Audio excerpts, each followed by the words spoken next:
அரசாங்கம் இந்த வழக்கை தட்டி கழிக்க பார்க்குது, உண்மை குற்றவாளியை காப்பாற்ற பார்க்கின்றது. அண்ணா பல்கலைக்கழக மாணவி விவகாரத்தில் தவறு செய்த குற்ற உணர்ச்சியால் முதலமைச்சர் மு க ஸ்டாலினால் பேச முடியவில்லை என்று எதிர்க்கட்சித் தலைவர் எடப்பாடி பழனிசாமி ஆவேசமாக கொந்தளித்துள்ளார்.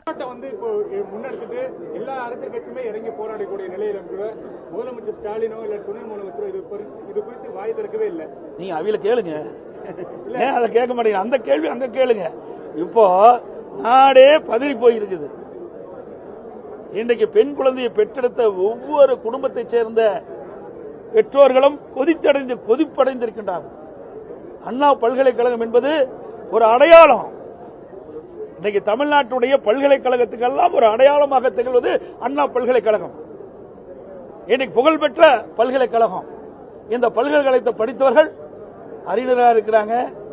இன்றைக்கு இந்த நாட்டுக்கு வழிகாட்டியாக இருக்கக்கூடிய உயர்கல்வி படிக்கக்கூடிய பொறியியல் கல்வி படிக்கக்கூடிய மாணவ மாணவிகள் எல்லாம் ஒரு தரமான கல்வி மூலமாக அண்ணா பல்கலைக்கழகம் அடையாளம் காட்டப்பட்டது. அப்படிப்பட்ட பல்கலைக்கழகத்தில் ஒரு பெண் பாலியல் சீண்டலுக்கு உட்படுத்திட்டான்னு சொன்னா இந்த அரசாங்கம் என்ன செய்ய வேண்டும்?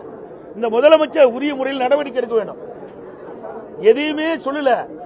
தப்பு இருக்குது, குற்ற உணர்வு இருக்குது. அதனாலதான் அவர்களால் பேச முடியும். இந்த விவகாரத்தில் அதிமுக அரசுக்கு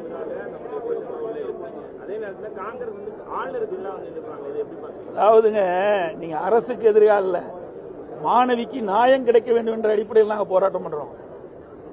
அரசாங்கம் இந்த வழக்கை தட்டி கழிக்க பார்க்குது, உண்மை குற்றவாளியை காப்பாற்ற பார்க்கின்றது.